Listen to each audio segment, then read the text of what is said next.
Hi guys, sorry I haven't uploaded in a few days. I saw comments wanting me to read Aquaman and Green Arrow. I will read that for the next DC comic, but I've been wanting to read this one for a while.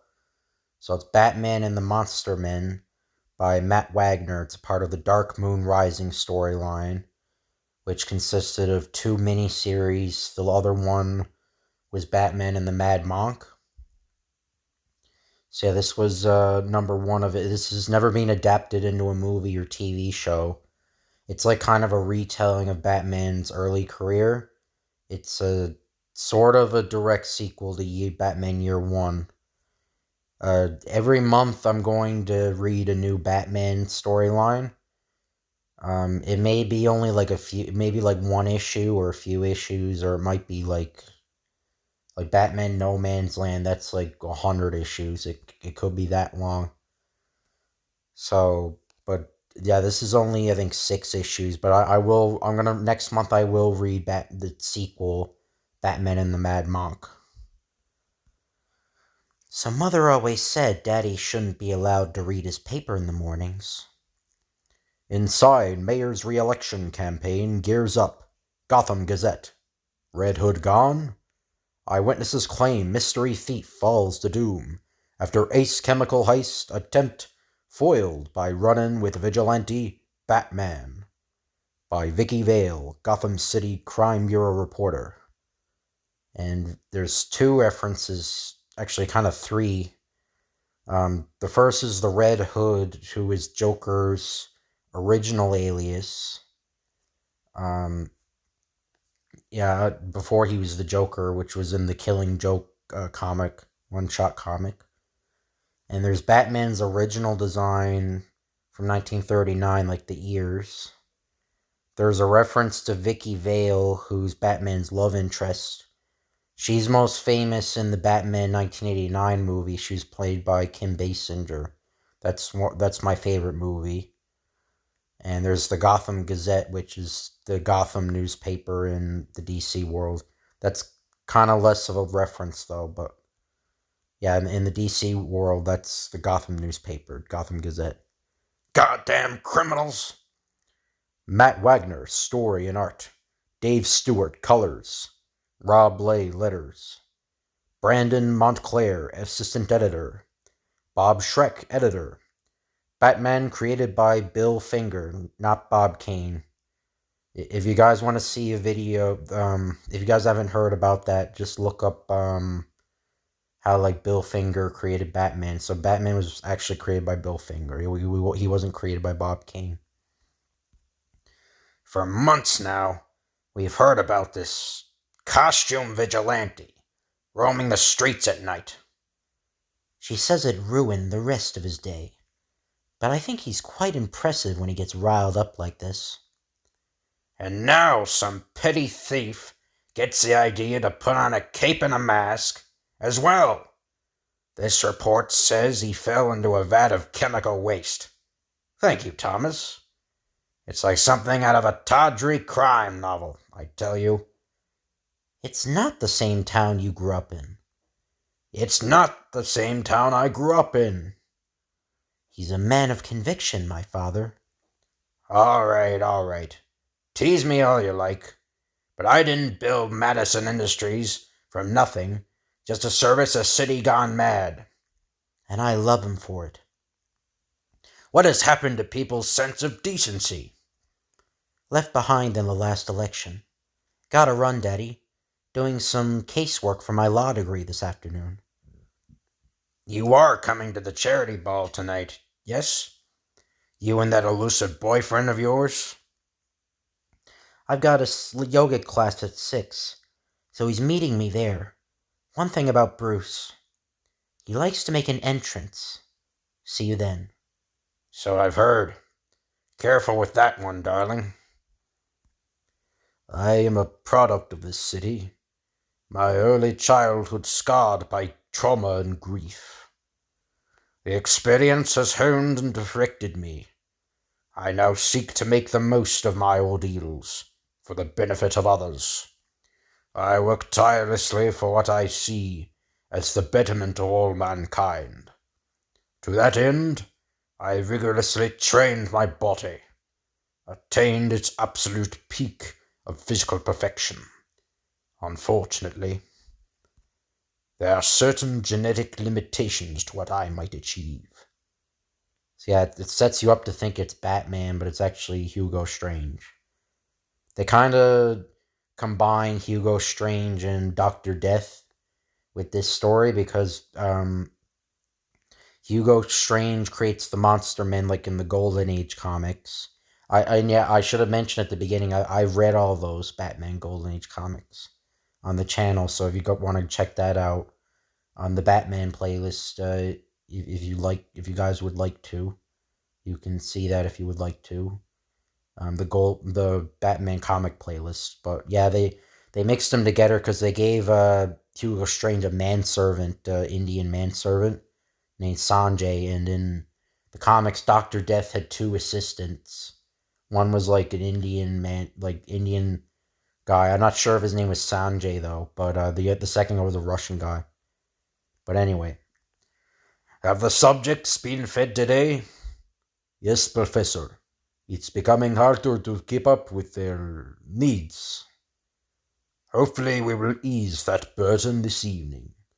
The Gotham Science Institute's charity ball.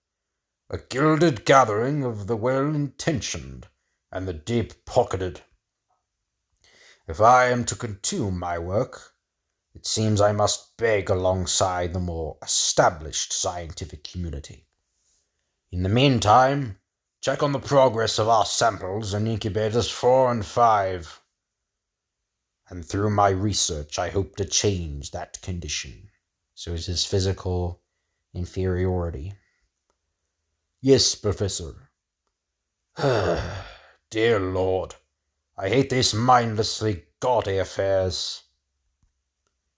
The war continues. The Gotham docks were once proud portals of commerce and exploration.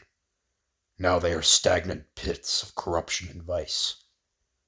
So you see, the time for being nice about this situation is over. Over and done, ain't that right, Carlo? Just like you say, Richie.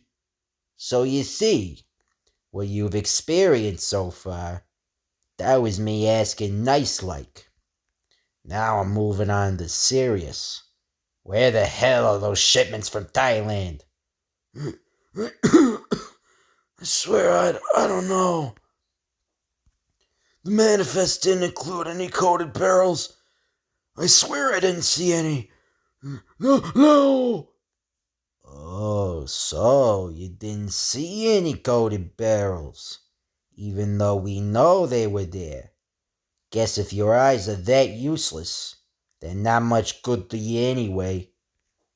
Sal Maroni wields an iron fist in service to his master, Carmine Falcone the Roman. Now that's a plot hole. That's a continuity error because in Batman the Long Halloween, which is set in the mainstream continuity, like this is also set in the mainstream continuity. Sal Maroni was a rival to Carmine Falcone. He had his own crime family. So that's a major plot hole. So I guess, well, it doesn't really affect the story at all. There's only one scene in the sequel comic where Sal Maroni and Carmine Falcone meet. But you can just pretend that scene doesn't happen, and yeah, it pretty much doesn't really affect anything. But Sal's thugs in turn are as loyal as they are brutal, eager in their violence. Hold still, you freaking weasel. No! Look at that. I missed. I arrive nearly too late. So, my nearsighted friend, did that help to seriously jog your memory? Or do I move on to perturbed?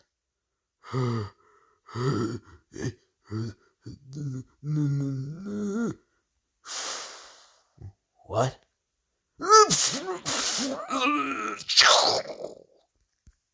Maroni's goons have gotten bolder in recent months. Jesus! It's him! The Bat! I'm gonna be the one to cap him. I'm as good as made. Must be something big in the works. Yeah.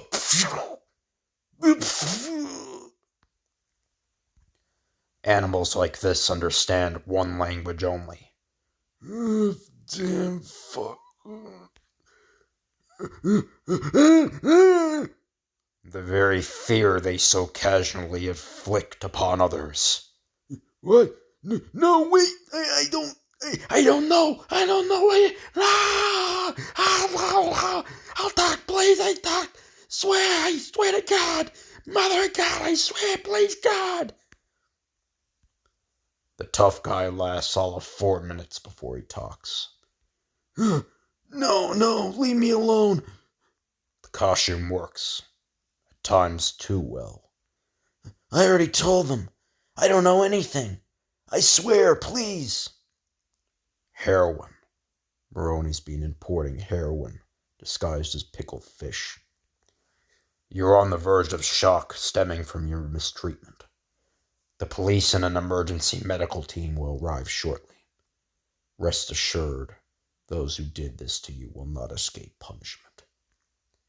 The street value for such an amount is staggering, a sum he will use to further crush this city under his heel. Still, this is all I can do for now. A lady awaits. To business, Norman. A man in my position must make choices. Eh? Maroney, what are you doing here? And don't crowd me with your dressed-up trigger monkeys. You ain't Mr. Madison, boys. Take a walk. But what can I say, Norman? I'm an honest businessman interested in contributing to society's future welfare. Sometimes the necessary choices are less than agreeable. Just like you. Don't flatter yourself, Sal. Any connections between you and me are tenuous at best. If for appearance's sake you wish to put your dirty money to a noble use, that's fine. But it's none of my concern. You know your problem, Norman? You got your nose in the air, and your head up your... There you are, Daddy. Huh? I was beginning to think I'd never find you. In spite of any wayward turns my business might have demanded, I have never lost sight of what really matters. I have never sacrificed my ideals for the sake of mere profit. I'll never be able to look my daughter in the eye if I had. She's more beautiful than her mother ever was. And I hate myself for thinking that. How could I miss such a stunning debut? I hope I'm not interrupting something important. Sal, we got trouble. Richie and his boys ran into the Batman down at the docks. You better come talk to them. Again? That pointy-eared freak. Sorry, Norman. Love to meet your daughter and all, but business calls. That I know you understand. Is he an associate of yours, Daddy? In a manner of speaking, regrettably, yes. Not much like your usual business partners. Nothing escapes her sharp-eyed notice. I'd have made a lousy district attorney, as my own father had once hoped. Enough about all that. I'm just glad you were able to join me for such a worthy event. The Gotham Institute is a very deserving trust. The work it does is invaluable to society as a whole. You can't fool me, Daddy. I know you've got a hidden agenda this evening. You're just dying to finally meet Bruce. Well, from the sounds of it, he's just arrived. I know Bruce just hates these overblown affairs, and all the stir his presence causes. Oh, Mr. Wayne, how wonderful that you're joining us this evening. Now that's what I call better living. Are you here alone? What a fine hunk of man. Still, his conscience demands that he puts up an appearance. Sorry, ladies, but I'm afraid my time is spoken for. Looks like he could use a rescue. Ah, darling, I was beginning to think you'd never show. Dance with me? How can I resist? Pretty slick, Madison. All's fair, Carol. It's a good thing you don't attend many of these soirees. I'd have to beat them off of you with a stick. I'm pretty good at defending myself, except when it comes to smart, stylish, gray-eyed law students. Okay, you just earned your degree, but I'd love to hear the rest of your dissertation. Of all the beautiful available women at his fingertips, he chose me. Me! Ladies and gentlemen, I assure you, genetic engineering is the cornerstone of all future life as we know it. It will free us from disease, from infirmity, from the chains of heredity and fate. Through genetics, none need ever suffer the cruel sting of society's rebuke. Equality shall be the rule, excellence the norm. Now wait just a minute, is it, Doctor? Professor Strange, madam. Hugo Strange. I'm sure. So you're saying, Professor, that someday we'll be able to just style ourselves to fit our every whim? Within reason, yes. So in the future, no one would ever be short? Any height that one wished, madam. And no one would be, bow-legged? I should not think not. Nor nearsighted? Optical degeneration is genetic, ma'am. Or madame. Nor, let's see, bald? No. Thank you, Professor. So glad to hear of your efforts on behalf of all mankind. Daddy, finally, I'd like you to meet Bruce Wayne. Bruce, my father, Norman Madison. Wayne?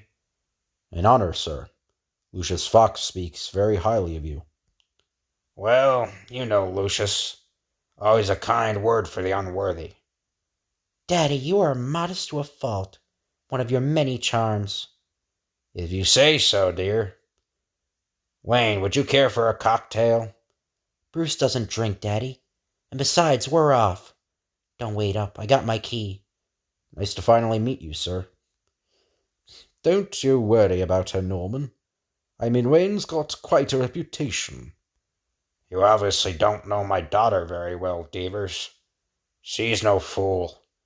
If anyone can tame that playboy, it's Julie Madison. Those fools. Those overdressed, slab-headed fools. Why can't they see the potential? Why don't they share the dream? So, looks like your canvassing pitch fell a little short. I didn't know they let your kind into these events, Maroney. You'll be surprised in what circles I'm accepted, Professor. Funny thing. Money seems to count more than most anything in these cases. Which, of course, is what brought you to me in the first place. Don't lord your ugly assets over me, Maroney. I've always managed to make good on your loans. With a fair bit of interest, yes. It's why I continue to do business with you. It's why you're even still able to walk. But from the sounds of it, you have need of my services again. But this time, I want to hear you say it. Go on. I need another 200 G's. Not a problem, Professor. My pleasure, in fact. This world is perverse beyond understanding. The fact I'm forced to borrow from a shark like Maroney makes my blood boil with unquenchable contempt. Truly there is no justice. Home, Sanjay. This evening was a total waste. Oh, look, there goes that funny man with the great big theories. Change of plans, Sanjay. We will follow that young woman home, and her drunken friend. Yes, Professor. They will be joining us later. The first time that Bruce brought me out to Wayne Manor, I felt like I was walking through a fairy tale. Me, who had been used to wealth and affluence her entire life. Admittedly, I'm a hard one to impress. Yet here is my handsome prince, with his castle in the country. Sometimes I still don't believe it's all real. Oh, Bruce, your donation to the Institute this evening was so generous. So now, how about showing me just how generous you can be? The night wind whistles through the cold stone hallways.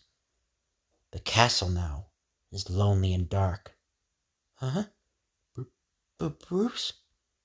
Bruce, where'd you... I'm afraid Master Wayne was called away on business, miss. Oh, I didn't see you there. Alfred, isn't it? Well, is he coming back? Hard to say, miss. The demands on Master Wayne's time are most unpredictable. I would be more than happy to chauffeur you back into the city. Yeah, that'd be great. Thank you. Just give me a minute to get, ready. You'll find your things folded and ready in the guest bedroom across the hall. Sometimes it all seems like a dream. I'm closing in. The war may be ending soon. Connecting the Roman to that heroine could crack the back of organized crime in Gotham. Mother, father, soon the city you loved will again be clean. I even have a girlfriend now. I think you'd both like her. Genetic enhancement is not enough. Oh, what the hell? Now that is some kind of hangover. I don't even remember. Blood? What? Tommy! Sometimes more drastic measures are necessary. Help! Somebody, please help me! No surprise. Even your jewelry is tawdry. You let me out! Let me out of here, please, please! I wouldn't jowl so much if I were you. Your friend wasn't very large. And they're still hungry, I'm sure. What do you... Oh, no. No!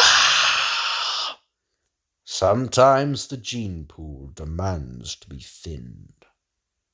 To be continued.